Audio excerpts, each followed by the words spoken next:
Hi friends, Jesus with us ಚಾನೆಲ್ಗೆ ನಿಮಗೆ ಮತ್ತೆ ಸ್ವಾಗತ. ದಯವಿಟ್ಟು ವಿಡಿಯೋವನ್ನು ಸ್ಕಿಪ್ ಮಾಡದೆ ಪೂರ್ತಿ ನೋಡಿ ದೇವರ ವಾಕ್ಯವನ್ನು ಸಂಪೂರ್ಣ ತಿಳಿಯುವಿರಿ. ನೀವು ಫಸ್ಟ್ ಟೈಮ್ ನಮ್ಮ ಚಾನೆಲ್ಗೆ ಬಂದಿದ್ದಾರೆ, ದಯವಿಟ್ಟು ಸಬ್ಸ್ಕ್ರೈಬ್ ಮಾಡಿ. ವಿಡಿಯೋವನ್ನು ಲೈಕ್ ಮಾಡಿ, ವಿಡಿಯೋವನ್ನು ನಿಮ್ಮ ಸ್ನೇಹಿತರಿಗೆ ಶೇರ್ ಮಾಡಿ. ನಿಮ್ಮಿಂದ ನಮಗೆ ಹೊಸ ವಿಡಿಯೋ ಮಾಡಲು ಸ್ಫೂರ್ತಿ ಸಿಗುತ್ತದೆ.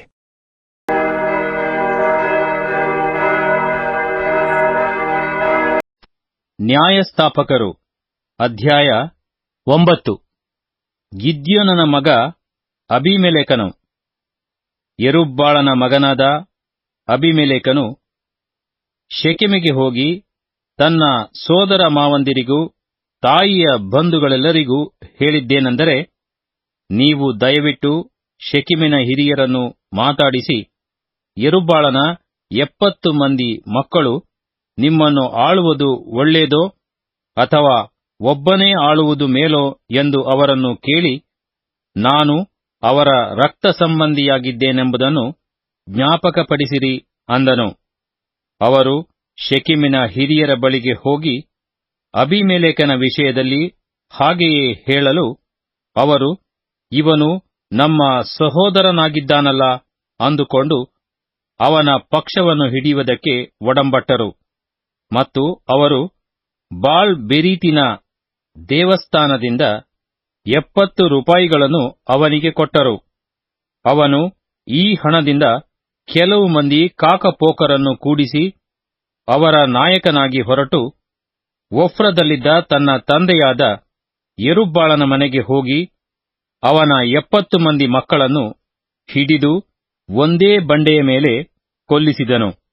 ಆದರೆ ಕಿರಿಯವನಾದ ಯೋತಾಮನೆಂಬವನು ಅಡಗಿಕೊಂಡು ಉಳಿದನು.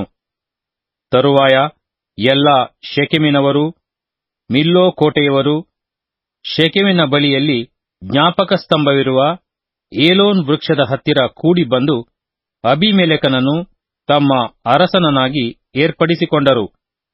ಯೋತಾಮನು ಇದನ್ನು ಕೇಳಿ ಗೆರಿಜ್ಜೀಮ್ ಬೆಟ್ಟದ ತುದಿಯಲ್ಲಿ ನಿಂತು ಗಟ್ಟಿಯಾದ ಧ್ವನಿಯಿಂದ, ಶೆಕೆಮಿನವರೇ, ನನ್ನ ಮಾತನ್ನು ಕೇಳಿರಿ, ಆಗ ದೇವರು ನಿಮಗೆ ಕಿವಿಗೊಡುವನು. ಮರಗಳು ತಮಗೋಸ್ಕರ ಒಬ್ಬ ಅರಸನನ್ನು ಅಭಿಷೇಕಿಸಬೇಕೆಂದು ಹೊರಟು ಎಣ್ಣೆಯ ಮರದ ಬಳಿಗೆ ಬಂದು, ನೀನು ಬಂದು ನಮಗೆ ಅರಸನಾಗು ಅಂದವು.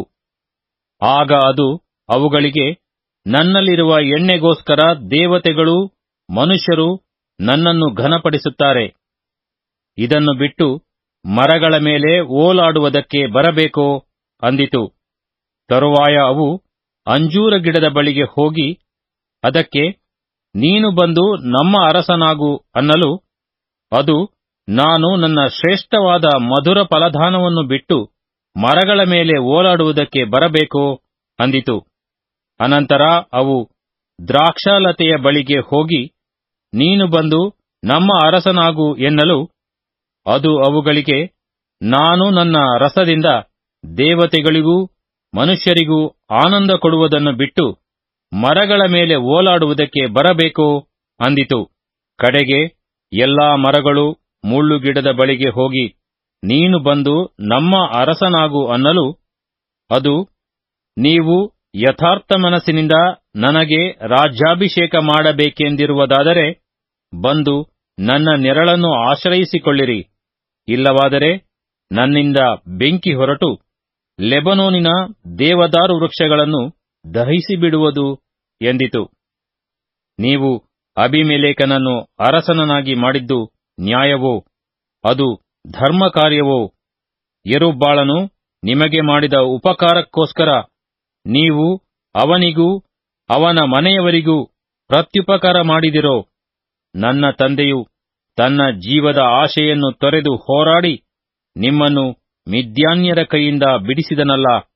ಆದರೆ ನೀವು ಈಗ ನನ್ನ ತಂದೆಯ ಮನೆಗೆ ವಿರೋಧವಾಗಿ ನಿಂತು ಅವನ 70 ಮಂದಿ ಮಕ್ಕಳನ್ನು ಒಂದೇ ಬಂಡೆಯ ಮೇಲೆ ವಧಿಸಿ ಅವನ ದಾಸಿಯ ಮಗನಾದ ಅಬೀಮೆಲೆಕನನ್ನು ನಮ್ಮ ಬಂಧುವೆಂದು ಹೇಳಿ ಶೆಕೆಮಿನ ಅರಸನನ್ನಾಗಿ ಮಾಡಿಕೊಂಡಿದ್ದೀರಿ.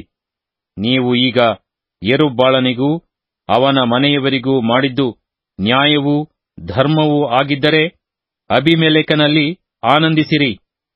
ಅವನು ನಿಮ್ಮಲ್ಲಿ ಆನಂದಿಸಲಿ. ಇಲ್ಲವಾದರೆ ಅಬೀಮೆಲೆಕನಿಂದ ಬೆಂಕಿ ಹೊರಟು ಶೆಕೆಮಿನವರನ್ನೂ ಮಿಲ್ಲೋ ಕೋಟೆಯವರನ್ನೂ ದಹಿಸಿಬಿಡಲಿ. ಶೆಕೆಮಿನವರಿಂದಲೂ ಮಿಲ್ಲೋ ಕೋಟೆಯವರಿಂದಲೂ ಬೆಂಕಿ ಹೊರಟು ಅಬೀಮೆಲೆಕನನ್ನು ದಹಿಸಿಬಿಡಲಿ. ಯೋತಾಮನು ಇಷ್ಟು ಹೇಳಿ ತನ್ನ ಸಹೋದರನಾದ ಅಬೀಮೆಲೆಕನಿಗೆ ತಪ್ಪಿಸಿಕೊಂಡು ಪೀರಕ್ಕೆ ಓಡಿಹೋಗಿ ಅಲ್ಲೇ ವಾಸಮಾಡಿದನು. ಅಬೀಮೆಲೆಕನು ಇಸ್ರಾಯೇಲ್ಯರನ್ನು 3 ವರುಷ ಆಳಿದ ನಂತರ ಯೆಹೋವನು ಅವನಿಗೂ ಶೆಕೆಮಿನ ಹಿರಿಯರಿಗೂ ವೈಮನಸ್ಯ ಹುಟ್ಟುವಂತೆ ಮಾಡಿದನು. ಅವರು ಅವನಿಗೆ ದ್ರೋಹ ಮಾಡಿದರು. ಇದರಿಂದ ಯೆರುಬ್ಬಾಳನ 70 ಮಂದಿ ಮಕ್ಕಳನ್ನು ಕ್ರೂರತನದಿಂದ ಕೊಂದು ಹಾಕಿದ ರಕ್ತಾಪರಾಧ ಫಲವು ಅವರ ಸಹೋದರನಾದ ಅಬೀಮೆಲೆಕನ ಮೇಲೆಯೂ ಆ ಕೃತ್ಯದಲ್ಲಿ ಅವನಿಗೆ ಸಹಾಯಕರಾಗಿದ್ದ ಶೆಕೆಮಿನವರ ಮೇಲೆಯೂ ಬರುವುದಕ್ಕೆ ಮಾರ್ಗವಾಯಿತು. ಶೆಕೆಮಿನವರು ಅಬೀಮೆಲೆಕನಿಗೆ ವಿರೋಧವಾಗಿ ಪರ್ವತ ಶಿಖರಗಳಲ್ಲಿ ಹೊಂಚುಗಾರರನ್ನಿಟ್ಟರು. ಇವರು ಆ ದಾರಿಗಳಲ್ಲಿ ಸಂಚರಿಸುವ ಪ್ರಯಾಣಿಕರನ್ನು ಸುಲುಕೊಳ್ಳುತ್ತಿದ್ದರು. ಈ ವರ್ತಮಾನವು ಅಬೀಮೆಲೆಕನಿಗೆ ಮುಟ್ಟಿತು. ಅದೇ ಸಮಯದಲ್ಲಿ ಎಬೆದನ ಮಗನಾದ ಗಾಳನೆಂಬವನು ತನ್ನ ಬಂಧುಗಳೊಡನೆ ಶೆಕೆಮಿಗೆ ಬಂದನು. ಶೆಕೆಮಿನ ಹಿರಿಯರು ಅವನಲ್ಲಿ ಭರವಸವಿಟ್ಟರು. ಆ ಊರಿನವರು ಒಂದಾನೊಂದು ದಿವಸ ತಮ್ಮ ದ್ರಾಕ್ಷಾ ಫಲಗಳನ್ನು ಕೊಯ್ದು ಆಲೆಗಳಲ್ಲಿ ರಸ ತೆಗೆದು ತಮ್ಮ ದೇವರ ಗುಡಿಗೆ ಹೋಗಿ ಹಬ್ಬ ಮಾಡಿ ಉಂಡು ಕುಡಿದು ಅಬೀಮೆಲೆಕನನ್ನು ಶಪಿಸಿದರು. ಎಬೆದನ ಮಗನಾದ ಗಾಳನು ಅವರ ಸಂಗಡ ಕೂಡಿಕೊಂಡು, ಅಬೀಮೆಲೆಕನು ಎಷ್ಟರವನು? ಶೆಕೆಮಿನವರಾದ ನಾವು ಎಷ್ಟರವರು? ನಾವು ಅಬೀಮೆಲೆಕನನ್ನು ಯಾಕೆ ಸೇವಿಸಬೇಕು? ಅವನು ಯೆರುಬ್ಬಾಳನ ಮಗನಲ್ಲವೋ? ಅವನ ಪುರಾಧಿಕಾರಿಯು ಜಬುಲನಲ್ಲವೋ? ನಾವು ಅವನನ್ನು ಯಾಕೆ ಸೇವಿಸಬೇಕು? ಶೆಕೆಮನ ತಂದೆಯಾದ ಹಮೋರನ ವಂಶದವರನ್ನೇ ಸೇವಿಸುವ. ಈ ಜನರ ಮೇಲೆ ನನಗೆ ಅಧಿಕಾರವಿದ್ದರೆ ಅಬೀಮೆಲೆಕನನ್ನು ಓಡಿಸಿ ಬಿಡುತ್ತಿದ್ದೆನು ಎಂದು ಹೇಳಿ, ಎಲಾ ಅಬೀಮೆಲೆಕನೇ, ಸೈನ್ಯವನ್ನು ತೆಗೆದುಕೊಂಡು ನನ್ನೊಡನೆ ಯುದ್ಧಕ್ಕೆ ಬಾ ಎಂದು ಕೊಚ್ಚಿಕೊಂಡನು. ಪುರಾಧಿಕಾರಿಯಾದ ಜಬುಲನು ಎಬೆದನ ಮಗನಾದ ಗಾಳನ ಮಾತುಗಳನ್ನು ಕೇಳಿ ರೇಗಿದವನಾಗಿ, ಯಾರಿಗೂ ತಿಳಿಯದಂತೆ ಅಬೀಮೆಲೆಕನ ಬಳಿಗೆ ದೂತರನ್ನು ಕಳುಹಿಸಿ, ಇಗೋ, ಎಬೆದನ ಮಗನಾದ ಗಾಳನೂ ಅವನ ಬಂಧುಗಳು ಇಲ್ಲಿಗೆ ಬಂದು ಶೆಕೆಮಿನವರೆಲ್ಲರನ್ನೂ ನಿನಗೆ ವಿರೋಧವಾಗಿ ಹುರಿದುಂಬಿಸುತ್ತಿದ್ದಾರೆ. ಆದದರಿಂದ ನೀನು ಈ ರಾತ್ರಿಯಲ್ಲೇ ಸೈನ್ಯವನ್ನು ತೆಗೆದುಕೊಂಡು ಬಂದು ಹೊಲಗಳಲ್ಲಿ ಹೊಂಚು ಹಾಕಿಕೊಂಡಿರು. ಸೂರ್ಯನು ಉದಯಿಸುತ್ತಲೇ ಎದ್ದು ಪಟ್ಟಣದ ಮೇಲೆ ಬೀಳು. ಅವನು ಅವನ ಜೊತೆಯಲ್ಲಿರುವವರು ನಿನಗೆ ವಿರೋಧವಾಗಿ ಹೊರಟು ಬಂದಾಗ ನಿನಗೆ ಅನುಕೂಲ ತೋರಿದ ಹಾಗೆ ಮಾಡು ಎಂದು ಹೇಳಿಸಿದನು. ಅಬೀಮೆಲೆಕನು ಅವನ ಜನರು ರಾತ್ರಿಯಲ್ಲೇ ಹೊರಟು ಬಂದು 4 ಗುಂಪಾಗಿ ಶೆಕೆಮಿನವರನ್ನು ಹೊಂಚಿ ಕಾಯುತ್ತಿದ್ದರು. ಎಬೆದನ ಮಗನಾದ ಗಾಳನು ಹೊರಗೆ ಹೋಗಿ ಊರು ಬಾಗಲಲ್ಲಿ ನಿಂತುಕೊಂಡಾಗ ಅಬೀಮೆಲೆಕನು ಅವನ ಜನರು ತಾವು ಹೊಂಚಿ ನೋಡುತ್ತಿದ್ದ ಸ್ಥಳದಿಂದ ಎದ್ದು ಬಂದರು. ಗಾಳನು ಅವರನ್ನು ಕಂಡು ಜೆಬುಲನಿಗೆ, ಇಗೋ, ಬೆಟ್ಟದ ಮೇಲಣಿಂದ ಜನರು ಬರುತ್ತಿದ್ದಾರೆ ಎಂದು ಹೇಳಲು, ಜೆಬುಲನು ಅವನಿಗೆ, ನೀನು ಬೆಟ್ಟದ ನೆರಳನ್ನು ನೋಡಿ ಜನರೆಂದು ಭಾವಿಸುತ್ತೀ ಅನ್ನಲು, ಅವನು ತಿರುಗಿ, ನೋಡು, ದೇಶನಾಭಿಗಿರಿಯಿಂದ ಜನರು ಬರುತ್ತಿದ್ದಾರೆ. ಕಣಿ ಹೇಳುವವರ ಮರದ ಮಾರ್ಗವಾಗಿ ಇನ್ನೊಂದು ಗುಂಪು ಬರುತ್ತಿದೆ ಅಂದನು. ಆಗ ಜಬುಲನು ಅವನಿಗೆ, ಈಗ ನಿನ್ನ ಬಾಯೆಲ್ಲಿದೆ? ಅಬೀಮೆಲೆಕನು ಎಷ್ಟರವನು? ನಾವು ಅವನನ್ನು ಯಾಕೆ ಸೇವಿಸಬೇಕು ಎಂದು ಕೊಚ್ಚಿಕೊಂಡಿಯಲ್ಲ. ಅವರು ನೀನು ತಿರಸ್ಕರಿಸಿದ ಜನರಲ್ಲವೋ? ಹಾಗಾದರೆ ಹೋಗಿ ಅವರೊಡನೆ ಯುದ್ಧ ಮಾಡು, ನೋಡೋಣ ಎಂದು ಹೇಳಿದನು. ಗಾಳನು ಶೆಕೆಮಿನವರ ನಾಯಕನಾಗಿ ಹೊರಟು ಅಬೀಮೆಲೆಕನೊಡನೆ ಕಾದಿದನು. ಆದರೆ ಅಬೀಮೆಲೆಕನಿಗೆ ಬೆನ್ನು ತೋರಿಸಿ ಓಡಿ ಹೋಗಬೇಕಾಗಲು ಅವನು ಇವನನ್ನು ಹಿಂದಟ್ಟಿದನು. ಊರು ಬಾಗಲಿನವರೆಗೆ ಅನೇಕ ಮಂದಿ ಹತರಾಗಿ ಬಿದ್ದರು. ಅನಂತರ ಅಬೀಮೆಲೆಕನು ಹೋಗಿ ಅರೂಮದಲ್ಲಿ ವಾಸಿಸಿದನು. ಇತ್ತ ಜೆಬುಲನು ಗಾಳನನ್ನೂ ಅವನ ಬಂಧುಗಳನ್ನು ಶೆಕೆಮಿನಿಂದ ಅಟ್ಟಿಬಿಟ್ಟನು. ಮರುದಿವಸ ಜನರು ಬೈಲಿಗೆ ಹೊರಟು ಬಂದರು. ಇದು ಅಬೀಮೆಲೆಕನಿಗೆ ಗೊತ್ತಿದ್ದರಿಂದ ಅವನು ತನ್ನ ಜನರನ್ನು 3 ಗುಂಪು ಮಾಡಿ ಅವರನ್ನು ತೆಗೆದುಕೊಂಡು ಬಂದು ಹೊಲಗಳಲ್ಲಿ ಹೊಂಚಿ ನೋಡುತ್ತಿದ್ದನು. ಜನರು ಪಟ್ಟಣದಿಂದ ಹೊರಟು ಬರುವುದನ್ನು ಇವನು ಕಾಣುತ್ತಲೇ ಅಲ್ಲಿಂದ ಎದ್ದು ಅವರನ್ನು ಹೊಡೆದನು. ಅಬೀಮೆಲೆಕನೂ ಅವನ ಸಂಗಡ ಇದ್ದ ಗುಂಪಿನವರು ಓಡಿ ಬಂದು ಊರು ಬಾಗಲಲ್ಲಿ ನಿಂತರು. ಉಳಿದ 2 ಗುಂಪಿನವರು ಬೈಲಿನಲ್ಲಿದ್ದ ಶೆಕೆಮಿನವರ ಮೇಲೆ ಬಿದ್ದು ಅವರನ್ನು ಹತಮಾಡಿದರು. ಅಬೀಮೆಲೆಕನು ಆ ದಿವಸವೆಲ್ಲಾ ಯುದ್ಧ ಮಾಡಿ ಪಟ್ಟಣವನ್ನು ಸ್ವಾಧೀನ ಮಾಡಿಕೊಂಡು ಅದರ ಜನರನ್ನೆಲ್ಲಾ ಸಂಹರಿಸಿ ಊರನ್ನು ಕೆಡವಿಬಿಟ್ಟು ಅಲ್ಲಿ ಉಪ್ಪನ್ನು ಎರಚಿಬಿಟ್ಟನು. ಶೆಕೆಮಿನ ಕೋಟೆಯವರು ಇದನ್ನು ಕೇಳಿ ಏಲ್ ಬೇರೀತೆಂಬ ದೇವರ ಗುಡಿಯ ನೆಲಮನೆಯಲ್ಲಿ ಅಡಗಿಕೊಂಡರು. ಕೋಟೆಯವರೆಲ್ಲರೂ ಅಲ್ಲಿ ಅಡಗಿಕೊಂಡಿದ್ದಾರೆಂಬುದು ಅಬೀಮೆಲೆಕನಿಗೆ ಗೊತ್ತಾದಾಗ ಅವನು ಕೊಡಲಿಯನ್ನು ತೆಗೆದುಕೊಂಡು ತನ್ನ ಜನರೆಲ್ಲರೊಡನೆ ಚೆಲ್ಮೋನ್ ಗುಡ್ಡವನ್ನೇರಿ ತನ್ನವರಿಗೆ, ನಾನು ಮಾಡುವಂತೆಯೇ ನೀವು ತೀವ್ರವಾಗಿ ಮಾಡಿರಿ ಎಂದು ಹೇಳಿ ತಾನು ಒಂದು ಮರದ ಕೊಂಬೆಯನ್ನು ಕಡಿದು ಹೆಗಲ ಮೇಲೆ ಹೊತ್ತುಕೊಳ್ಳಲು ಅವರೂ ಅದರಂತೆಯೇ ಮಾಡಿ ಅವನ ಹಿಂದೆ ಹೋಗಿ ಆ ಕೊಂಬೆಗಳನ್ನು ಅವರಿದ್ದ ನೆಲಮನೆಯ ಸುತ್ತಲೂ ಹಾಕಿ ಬೆಂಕಿ ಹೊತ್ತಿಸಿ ಅದನ್ನು ಸುಟ್ಟುಬಿಟ್ಟರು. ಹೀಗೆ ಶೆಕೆಮ್ ಕೋಟೆಯವರೆಲ್ಲರೂ ಸತ್ತರು. ಅವರು ಸ್ತ್ರೀ ಪುರುಷರೆಲ್ಲಾ ಸುಮಾರು 1000 ಜನರಿದ್ದರು. ಅನಂತರ ಅಬೀಮೆಲೆಕನು ತೇಬೇಚಿಗೆ ಹೋಗಿ ಮುತ್ತಿಗೆ ಹಾಕಿ ಅದನ್ನು ಹಿಡಿದನು. ಆ ಊರಿನ ಮಧ್ಯದಲ್ಲಿ ಒಂದು ಭದ್ರವಾದ ಬುರುಜು ಇತ್ತು. ಊರಿನ ಸ್ತ್ರೀ ಪುರುಷರೆಲ್ಲರೂ ಓಡಿಹೋಗಿ ಅದರೊಳಗೆ ಹೊಕ್ಕು ಬಾಗಲನ್ನು ಮುಚ್ಚಿಕೊಂಡು ಮೇಲೆ ಹತ್ತಿದರು. ಅಬೀಮೆಲೆಕನು ಅಲ್ಲಿಂದ ಬಂದು ಯುದ್ಧ ಮಾಡುತ್ತಾ ಬುರುಜಿನ ಬಾಗಲಿಗೆ ಬೆಂಕಿ ಹೊತ್ತಿಸಬೇಕೆಂದು ಅದರ ಸಮೀಪಕ್ಕೆ ಹೋಗಲು ಒಬ್ಬ ಸ್ತ್ರೀಯು ಮೇಲಣಿಂದ ಒಂದು ಬೀಸುವ ಕಲ್ಲನ್ನು ಬೀಳಿಸಿ ಅವನ ತಲೆ ಬುರುಡೆಯನ್ನು ಒಡೆದುಬಿಟ್ಟಳು. ಅವನು ಕೂಡಲೇ ತನ್ನ ಆಯುಧವಾಹಕನನ್ನು ಕರೆದು ಅವನಿಗೆ, ಕತ್ತಿಯನ್ನು ಹಿರಿದು ನನ್ನನ್ನು ಕೊಲ್ಲು, ಇಲ್ಲವಾದರೆ ಹೆಂಗಸಿನ ಕೈಯಿಂದ ಸತ್ತೆನೆಂದು ಹೇಳಾರು ಎಂದನ್ನಲು ಆ ಪ್ರಾಯಸ್ಥನು ಅವನನ್ನು ತಿವಿದು ಕೊಂದು ಹಾಕಿದನು. ಅಬೀಮೆಲೆಕನು ಸತ್ತು ಹೋದದ್ದನ್ನು ಕಂಡು ಇಸ್ರಾಯೇಲ್ಯರು ತಮ್ಮ ತಮ್ಮ ಸ್ಥಳಗಳಿಗೆ ಹಿಂದಿರುಗಿದರು.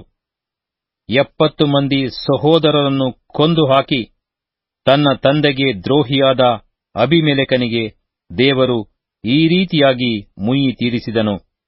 ಶೆಕೆಮಿನವರಿಗಾದರೋ ಅವರ ದುಷ್ಟತ್ವವು ಅವರ ತಲೆಯ ಮೇಲೆಯೇ ಬರಮಾಡಿದನು. ಹೀಗೆ ಯೆರುಬ್ಬಾಳನ ಮಗನಾದ ಯೋತಾಮನು ಇವರ ವಿಷಯದಲ್ಲಿ ನುಡಿದ ಶಾಪವು ನೆರವೇರಿತು. ನ್ಯಾಯಸ್ಥಾಪಕರು ಅಧ್ಯಾಯ 10. ತೋಲ ಯಾಯೀರ್ ಎಂಬ ನ್ಯಾಯಸ್ಥಾಪಕರು. ಅಬೀಮೆಲೆಕನ ತರುವಾಯ ಇಸ್ಸಾಕಾರ್ ಕುಲದ ಪೂವನ ಮಗನೂ ದೋದೋವಿನ ಮೊಮ್ಮಗನೂ ಆಗಿದ್ದ ತೋಲನು ಎದ್ದು ಇಸ್ರಾಯೇಲ್ಯರನ್ನು ರಕ್ಷಿಸಿದನು. ಅವನು ಎಫ್ರಾಯೀಮ್ ಬೆಟ್ಟದ ಸೀಮೆಯ ಶಾಮೀರೆಂಬ ಊರಲ್ಲಿ ವಾಸವಾಗಿದ್ದನು. 23 ವರುಷಗಳವರೆಗೆ ಇಸ್ರಾಯೇಲ್ಯರನ್ನು ಪಾಲಿಸಿದ ನಂತರ ಸತ್ತು ಶಾಮೀರಿನಲ್ಲಿ ಹೂಣಲ್ಪಟ್ಟನು. ಅವನ ತರುವಾಯ ಗಿಲ್ಯಾದ್ಯನಾದ ಯಾಯೀರನು ಎದ್ದು ಇಸ್ರಾಯೇಲ್ಯರನ್ನು 22 ವರ್ಷ ಪಾಲಿಸಿದನು. ಇವನಿಗೆ 30 ಮಂದಿ ಮಕ್ಕಳಿದ್ದರು. ಇವರಿಗೆ 30 ಸವಾರಿ ಕತ್ತೆಗಳು, ಗಿಲ್ಯಾದ್ ದೇಶದಲ್ಲಿ 30 ಊರುಗಳು ಇದ್ದವು. ಅವುಗಳಿಗೆ ಇಂದಿನವರೆಗೂ ಯಾಯೀರಿನ ಗ್ರಾಮಗಳೆಂದು ಹೆಸರಿದೆ. ಯಾಯೀರನು ಸತ್ತು ಕಾಮೋನಿನಲ್ಲಿ ಹೂಣಲ್ಪಟ್ಟನು. ಅಮ್ಮೋನಿಯರ ಕಾಟವು. ಇಸ್ರಾಯೇಲ್ಯರು ತಿರುಗಿ ಯೆಹೋವನ ದೃಷ್ಟಿಯಲ್ಲಿ ದ್ರೋಹಿಗಳಾದರು. ಅವರು ಆತನನ್ನು ಬಿಟ್ಟು ಬಾಳ್ ಅಷ್ಟೋರೆತ್ ಎಂಬ ದೇವತೆಗಳನ್ನು ಅರಾಮ್ಯರು, ಚೀದೋನ್ಯರು, ಮೋವಾಬ್ಯರು, ಅಮ್ಮೋನಿಯರು, ಫಿಲಿಷ್ಟಿಯರು ಇವರ ದೇವತೆಗಳನ್ನು ಪೂಜಿಸಹತ್ತಿ ಯೆಹೋವನನ್ನು ಬಿಟ್ಟೇ ಬಿಟ್ಟರು.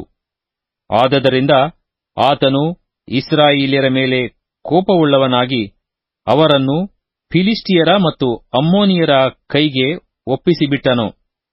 ಇವರು ಆ ವರುಷದಿಂದ 18 ವರುಷಗಳವರೆಗೆ ಯೊರ್ದನಿನ ಆಚೆ ಗಿಲ್ಯಾದಿನಲ್ಲಿದ್ದ ಇಸ್ರಾಯೇಲ್ಯರನ್ನು ಬಹಳವಾಗಿ ಪೀಡಿಸುತ್ತಾ ಕುಗ್ಗಿಸುತ್ತಾ ಇದ್ದರು. ಈ ದೇಶವು ಮೊದಲು ಅಮೋರಿಯರದಾಗಿತ್ತು. ಇದಲ್ಲದೆ ಅಮ್ಮೋನಿಯರು ಯೊರ್ದನ್ ಹೊಳೆಯನ್ನು ದಾಟಿ ಯೆಹೂದ, ಬೆನ್ಯಾಮೀನ್, ಎಫ್ರಾಯಿಂ ಕುಲಗಳೊಡನೆ ಯುದ್ಧ ಮಾಡಿದ್ದರಿಂದ ಇಸ್ರಾಯೇಲರಿಗೆ ಬಹಳ ಕಷ್ಟವಾಯಿತು. ಆಗ ಅವರು ಯೆಹೋವನಿಗೆ, ನಾವು ನಮ್ಮ ದೇವರಾದ ನಿನ್ನನ್ನು ಬಿಟ್ಟು ಬಾಳನ ಪ್ರತಿಮೆಗಳನ್ನು ಪೂಜಿಸಿ ನಿನಗೆ ವಿರುದ್ಧವಾಗಿ ಪಾಪ ಮಾಡಿದ್ದೇವೆ ಎಂದು ಮೊರೆಯಿಡಲು, ಆತನು ಅವರಿಗೆ, ಐಗುಪ್ತ, ಅಮೋರಿಯ, ಅಮ್ಮೋನಿಯ, ಫಿಲಿಷ್ಟಿಯ, ಚೀದೋನ್ಯ, ಅಮಾಲೇಕ್ಯ, ಮಾವೋನ್ಯ ಇವೇ ಮೊದಲಾದ ಜನಾಂಗಗಳು ನಿಮ್ಮನ್ನು ಪೀಡಿಸಿದಾಗ ನೀವು ನನಗೆ ಮೊರೆಯಿಟ್ಟಿರಿ. ನಾನು ಅವುಗಳಿಂದ ನಿಮ್ಮನ್ನು ಬಿಡಿಸಿದರೂ ನೀವು ತಿರುಗಿ ನನ್ನನ್ನು ಬಿಟ್ಟು ಅನ್ಯ ದೇವತೆಗಳನ್ನು ಸೇವಿಸುತ್ತಾ ಬಂದಿರಿ. ಆದದರಿಂದ ನಾನು ಇನ್ನು ಮುಂದೆ ನಿಮ್ಮನ್ನು ರಕ್ಷಿಸುವುದೇ ಇಲ್ಲ. ಹೋಗಿ ನೀವು ಆರಿಸಿಕೊಂಡ ದೇವತೆಗಳಿಗೆ ಮೊರೆಯಿಡಿರಿ, ಅವು ನಿಮ್ಮ ಈ ಇಕ್ಕಟ್ಟಿನಲ್ಲಿ ಸಹಾಯ ಮಾಡಲಿ ಅಂದನು. ಇಸ್ರಾಯೇಲ್ಯರು ತಿರುಗಿ ಯೆಹೋವನಿಗೆ, ನಾವು ಪಾಪ ಮಾಡಿದ್ದೇವೆ, ನಿನಗೆ ಸರಿ ಕಾಣುವ ಪ್ರಕಾರ ನಮಗೆ ಮಾಡು, ಆದರೆ ಈ ಸಾರಿ ಹೇಗೂ ನಮ್ಮನ್ನು ರಕ್ಷಿಸಬೇಕು ಎಂದು ಮೊರೆಯಿಟ್ಟು ಅನ್ಯ ದೇವತೆಗಳನ್ನು ತಮ್ಮಲ್ಲಿಂದ ತೆಗೆದುಹಾಕಿ ಯೆಹೋವನನ್ನು ಸೇವಿಸುವವರಾದರು. ಆಗ ಆತನ ಮನಸ್ಸು ಇಸ್ರಾಯೇಲ್ಯರ ಸಂಕಟದ ನಿಮಿತ್ತ ಬಲು ನೊಂದಿತು.